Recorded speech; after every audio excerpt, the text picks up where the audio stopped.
চারিদিকে এখন যে পরিমাণ গরম, এ সময় আমরা যে জন্ডিসের লক্ষণ হচ্ছে যে আপনার রোগীর চোখ হলুদ হয়ে যাবে এবং প্রস্রাব হলুদ হয়ে যাবে।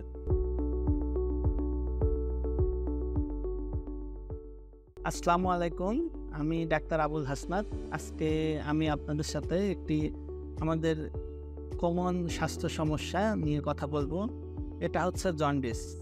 তো চারিদিকে এখন যে পরিমাণ গরম, এ সময় আমরা যে বাইরের বিভিন্ন পানীয় জাতীয় খাবার খাচ্ছি, এর থেকে আমাদেরকে পানিবাহিত ভাইরাস দিয়ে জন্ডিস হতে পারে। যেমন হচ্ছে হেপাটাইটিস এ এবং হেপাটাইটিস ই। তো এই ভাইরাসগুলা সাধারণত খাবার এবং পানীয়র মাধ্যমে ছড়ায়। বাইরের খোলা পানীয় এখন যেহেতু আমরা খাচ্ছি, এর থেকে হেপাটাইটিস এ এবং ই দিয়ে ভাইরাস দিয়ে জন্ডিস হতে পারে। জন্ডিসের লক্ষণ হচ্ছে যে আপনার রোগীর চোখ হলুদ হয়ে যাবে এবং প্রস্রাব হলুদ হয়ে যাবে। তো এবং এর আগে তার ক্ষুধামন্দা, বমি বমি ভাব এবং জ্বর থাকতে পারে। এটা সাধারণত ভাইরাল হেপাটাইটিসের লক্ষণ।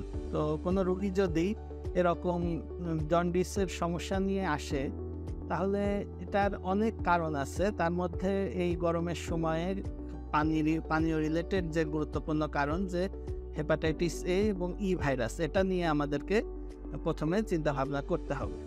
তো আরও অনেক কারণে আমাদের জন্ডিস হতে পারে। তার মধ্যে আরও আছে hepatitis B virus, hepatitis C virus. তবে আজকে আমরা হেপাটাইটিস এ এবং ই নিয়েই বেশি আলাপ করব, কারণ এখন বর্তমানে এটা একটা গুরুত্বপূর্ণ স্বাস্থ্য সমস্যা, এই পানীয় রিলেটেড গরম সময় যে ভাইরাসগুলো ছড়াচ্ছে। তো এই ধরনের রোগীদেরকে আমরা প্রথমে যেটা বলতে চাই যে কমপক্ষে একজন এমবিবিএস ডাক্তারের শরণাপন্ন হন। কমপক্ষে একজন এমবিবিএস ডাক্তারের শরণাপন্ন হন। এরপর পরবর্তীতে লিভার বিশেষজ্ঞ শরণাপন্ন হতে হবে আপনাকে। এবং কোনো অবস্থাতেই কোনো কবিরাজ বা হাতুড়ে ডাক্তার বা গ্রাম্য চিকিৎসক ইনাদের শরণাপন্ন হবেন না। এবং কোনোভাবেই কোনো হার্বাল বা কবিরাজি ওষুধ বা কোনো গাছের নির্যাস বা ইত্যাদি এগুলো খাবেন না। প্রথম যে কাজটা করতে হবে, পেশেন্টকে পরিপূর্ণ বিশ্রামে থাকতে হবে। বিশ্রামে থাকবে এবং অত্যধিক পানীয় জাতীয় খাবার খাওয়ার কোনো প্রয়োজন নেই। স্বাভাবিক পানি খাবেন, স্বাভাবিক খাবার খাবে রোগী। এবং তার জন্ডিসটা বাড়ছে কিনা সেটা আমাদেরকে খেয়াল রাখতে হবে। যে জন্ডিস বাড়ছে কিনা বা কী হচ্ছে সেটা বুঝতে হলে অবশ্যই নিয়মিত তার চেক আপ করতে হবে এবং এর জন্য চিকিৎসকের শরণাপন্ন হতে হবে। এখন জন্ডিস হলেই যে সেটা এ ভাইরাস বা ই ভাইরাস দিয়ে হয়েছে এমন নাও হতে পারে। নানা কারণে জন্ডিস হচ্ছে। তো এর জন্য কারণটা কি সেটা আমাদেরকে আইডেন্টিফাই করতে হবে। এবং সেটা আইডেন্টিফাই করার জন্য যে পরীক্ষা, সেটা তো একজন এই বিশেষজ্ঞ, লিভার বিশেষজ্ঞ চিকিৎসকই আপনাদেরকে এই ব্যাপারে সত্যিকারের ধারণা দিতে পারবেন। তো এটার মূল চিকিৎসাটা হচ্ছে রেস্ট। এবং এটা হচ্ছে আপনার শতকরা 1% পেশেন্ট হচ্ছে আপনার খারাপ হতে পারে, কিন্তু 99% রোগী সহজেই ভালো হয়ে যায়।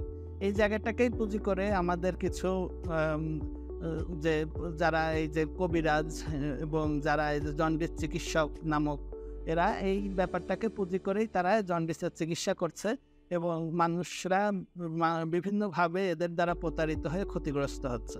তো আমাদের এটা সবসময় খেয়াল রাখতে হবে যে আমার যদি জন্ডিস হয়, তাহলে আমি একজন চিকিৎসকের পরামর্শ নেব এবং পরবর্তীতে একজন লিভার বিশেষজ্ঞের পরামর্শ নিব এবং সঠিক নিয়মকানুন মেনে চলবো। কোনোভাবেই হার্বাল বা কবিরাজি ওষুধ খাবো না এবং চিকিৎসকের পরামর্শ অনুযায়ী চলবো।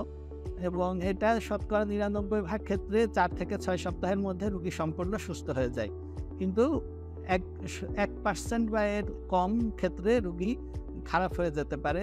তো যার জন্য খারাপ হচ্ছে তার জন্য তো আবার 100%। সুতরাং এটাকে আমাদের গুরুত্ব দিতে হবে এবং চিকিৎসকের পরামর্শ অনুযায়ী সঠিক যে চিকিৎসা সেটা আমাদেরকে নিতে হবে। তো আর আমাদেরকে সচেতন থাকতে হবে যে এই সময়ে আমরা বাইরের খোলা খাবার, খোলা পানি বা এই যে বরফের শরবত, এগুলা খাওয়া থেকে আমরা বিরত থাকব এবং চেষ্টা করব যে বাসার খাবার, বাসার পানি, এগুলো আমরা খাওয়ার চেষ্টা করব।